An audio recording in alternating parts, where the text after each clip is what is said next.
নমস্কার বন্ধুরা, আপনাদের সামনে আমি আজকে একটা আবার নাস্তার রেসিপি এনে হাজির করলাম। তার জন্য আমি এখানে একটা বাটি নিয়েছি। এখানে আমি দিয়ে দিলাম 1 কাপ পরিমাণ আটা, আর তার সাথে দিয়ে দিলাম 1 কাপের থেকে সামান্য একটু কম ময়দা। এটা আপনারা পুরো আটা দিয়ে করতে পারেন, পুরো ময়দা দিয়েও করতে পারেন, আমার মতো আটা ময়দা মিশিয়েও করতে পারেন। দিয়ে দিচ্ছি এখানে স্বাদ মতো নুন, ভালো করে একটু মিশিয়ে নিচ্ছি। নুনটার সাথে ভালো করে আমার মেশানোটা হয়ে গেছে। এবার এখানে আমি ময়ান দিয়ে দিচ্ছি। ময়ানের জন্য আমি ইউজ করব এখানে ঘি। আপনারা চাইলে তেল ঘি মিশিয়ে দিতে পারেন, বা আপনাদের তেল পছন্দ হলে তেল দিয়েও দিতে পারেন। আমি যেহেতু এখানে ঘি ইউজ করছি তার একটা কারণ আছে, কারণ আমি আজকে আপনাদের যে নাস্তা রেসিপিটা করে দেখাচ্ছি এটা খুবই খাস্তা টাইপের হবে, সেই জন্য আমি ঘিয়ের ময়ান দিচ্ছি। টোটাল যতটা আমি আটা ময়দা নিয়েছি তার জন্য আমি দিয়ে দিচ্ছি এখানে 2 টেবিল স্পুন মতো ঘি।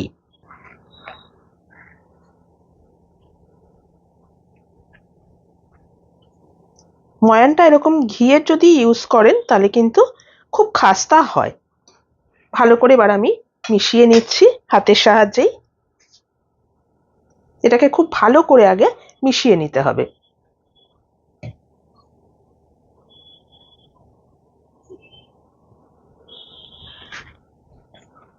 দেখুন আমার ভালো করে মেশানো হয়ে গেছে। কিরকম এরকম দেখুন দলা দলা টাইপের একটু হয়েছে। এবারে জল দিয়ে আমি এটাকে মেখে নিচ্ছি, মেখে একটা মোটামুটি সফট ডো একটা রেডি করছি। নর্মাল টেম্পারেচারে জল দিয়ে আমি এটাকে মেখে নিচ্ছি।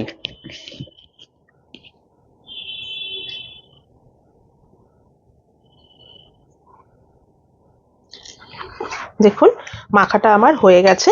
এবার এটাকে আমি মিনিট 15 ঢাকা দিয়ে একটু রেস্টে রেখে দিচ্ছি। 15 মিনিট বাদে আমি আপনাদেরকে দেখাচ্ছি। আমি হিটে একটা প্যান বসিয়ে দিয়েছি। এবার এখানে আমি একটা শুকনো মশলা ড্রাই রোস্ট করে নেব। তার জন্য দেখুন আমি এখানে দিয়ে দিচ্ছি একটু গোটা জিরে, দিয়ে দিচ্ছি একটা শুকনো লঙ্কা একটু ফাটিয়ে, একটা দারচিনি, সামান্য একটু দিয়ে দিচ্ছি গোটা গোলমরিচ, দিয়ে দিচ্ছি একটু গোটা ধনে, মৌরি আর এলাচ। ভালো করে এটা আমি একটু ড্রাই রোস্ট করে নিচ্ছি। করে এটাকে হামালদিস্তার মধ্যে আপনারা একটুখানি থেতো করে দিতে পারেন, বা মিক্সিতেও একটুখানি মানে দানা দানা থাকবে এরম ভাবে এটাকে একটুখানি গুঁড়ো করে নিতে হবে। খুব বেশি ভাজার দরকার নেই, মোটামুটি একটা সুগন্ধ বেরোলে এটাকে ঠান্ডা করে নিয়ে গুঁড়ো করে নিতে হবে। দেখুন এরপরে আমি দিয়ে দিচ্ছি 1 টিস্পুন কসুরি মেথি। ফ্লেমটা অফ করে দিচ্ছি। প্যানটা যতটা গরম আছে তাতে এটা হয়ে যাবে। এবার এটাকে আমি নামিয়ে নিচ্ছি একটা প্লেটের মধ্যে, নিয়ে একটু ঠান্ডা করে নিচ্ছি। দেখুন আমি হিটে একটা প্যান বসিয়ে দিয়েছি। এখানে আমি কিছুটা রিফাইন্ড অয়েল গরম করেছি। এবার যে মশলাটাকে আমি ড্রাই রোস্ট করেছিলাম সেই মশলাটাকে আমি একটুখানি গুঁড়ো করে নিয়েছি, সেখান থেকে 1 চামচ মতো মশলা আমি দিয়ে দিলাম। এই মশলাটাতেই কিন্তু ফ্লেভারটা খুব ভালো আসে। এর সাথে আমি দিয়ে দিচ্ছি সামান্য একটু পরিমাণ হিং। ফ্লেমটা একদমই কমের দিকে রাখবেন যেন এই মশলাটা পুড়ে না যায়।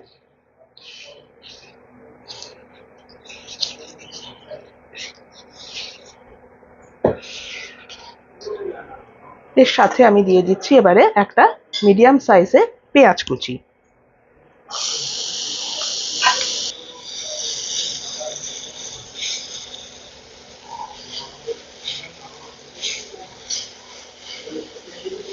পেঁয়াজটা দিয়ে ফ্লেমটা একটু বাড়িয়ে দিতে হবে। দিয়ে দিচ্ছি স্বাদ মতো নুন,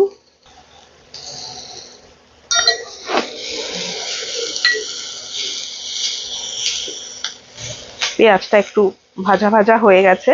এবার এখানে আমি দিচ্ছি একটা বড় সাইজের আলু সেদ্ধ, যেটাকে আমি ম্যাশ করে রেখেছিলাম।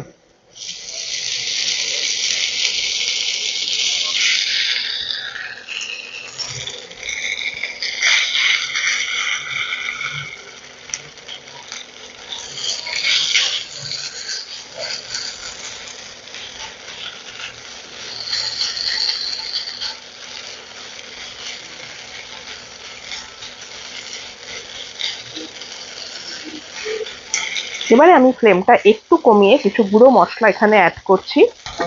ধনে গুঁড়ো, ঝাল লঙ্কার গুঁড়ো, এটা অবশ্যই স্বাদ বুঝে দেবেন। কাশ্মীরি রেড চিলি পাউডার, খুব সামান্য একটুখানি জল দিচ্ছি, খুব সামান্য 1 টিস্পুন মতো। স্বাদের জন্য অবশ্যই একটুখানি মিষ্টি আমি ব্যবহার করছি।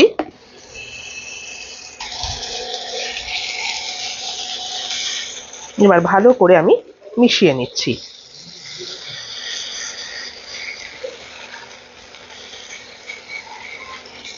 এখানে আর কিছু দেওয়ার দরকার নেই, এটা একটুখানি শুকনো হবে শুধু। দেখুন এটা আমার হয়ে গেছে। ফ্লেমটা আমি অফ করে দিচ্ছি। এবার এটাকে নামিয়ে আমি ঠান্ডা করে নিচ্ছি। দেখুন ডোটা আমি আবার নিয়ে আসলাম, আলুর ফিলিংটা আমি নামিয়ে রেখেছি। এবার এখান থেকে আমি লেচি কেটে নিচ্ছি। ছোট ছোট লেচি আমি কাটছি, মোটামুটি এরম এরম সাইজের এক একটা লেচি কেটে নিচ্ছি। 1 কাপ আটা আর 1 কাপ মানে হাফ কাপের থেকে একটু বেশি ময়দা থেকে মোটামুটি 12 থেকে 15টা পুরি রেডি হয়ে যায়।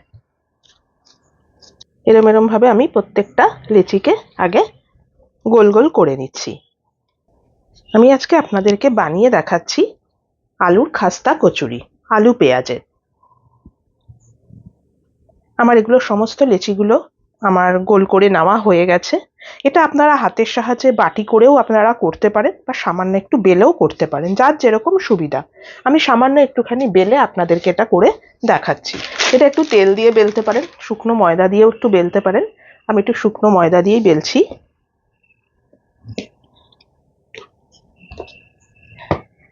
মোটামুটি এরকম সাইজ করলাম আমি, সাইডটা যেন একটু মোটা থাকে। এবারে যে আলুর ফিলিংটা আমি রেডি করেছিলাম সেখান থেকে আমি ফিলিং নিচ্ছি, নিয়ে আলুর ফিলিংটা আমি মাঝখানটায় দিয়ে দিলাম।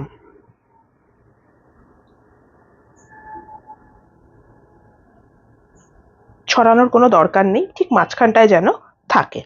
এবারে এটাকে আমি গুটিয়ে আনছি।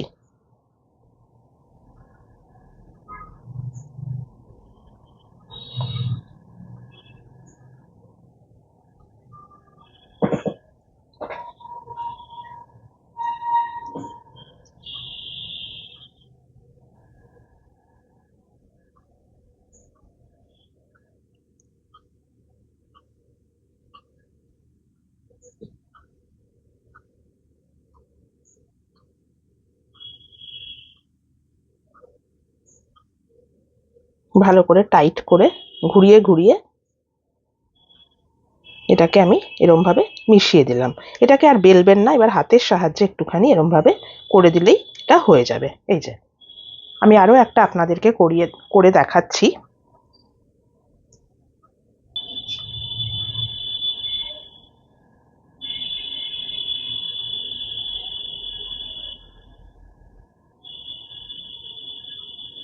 দেখুন আবার আমি গুটিয়ে নিলাম, নিয়ে এবার এরম এরম ঘুরিয়ে ঘুরিয়ে এটাকে ভালো করে লক করে দিতে হবে। দিয়ে হাতের সাহায্যে একটু চেপে দিলেই হয়ে যাবে। এই দেখুন এরম ভাবে সবগুলো রেডি করে আমি আপনাদের দেখাচ্ছি। দেখুন বন্ধুরা, এগুলো আমি এইভাবে রেডি করে নিলাম। এবার এগুলোকে ভাজতে হবে। চলুন এবারে আমি হিটে একটা কড়াই বসিয়ে দিয়েছি। এখানে আমি কিছুটা তেল গরম করতে দিয়েছি। তেলটা কিন্তু খুব বেশি গরম করবেন না। দেখুন নিচে একটু বুদবুদি মতো উঠছে, খুব বেশি হিট এখনো হয়নি। এবার একটা একটা করে কচুরিগুলো আমি ছেড়ে দিচ্ছি।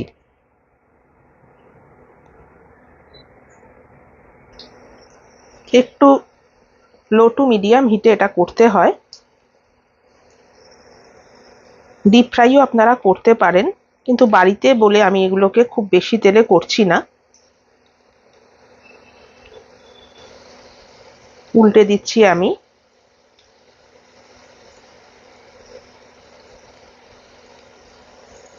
আস্তে আস্তে এগুলো দেখবেন ফুলে উঠবে অল্প অল্প করে।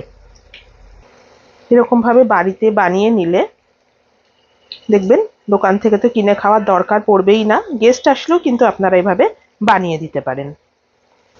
তাহলে বন্ধুরা, কেমন লাগলো আমার আজকের এই রেসিপিটা অবশ্যই কিন্তু আমাকে কমেন্ট করে জানাবেন। দেখুন আস্তে আস্তে এবার ফুলে উঠছে।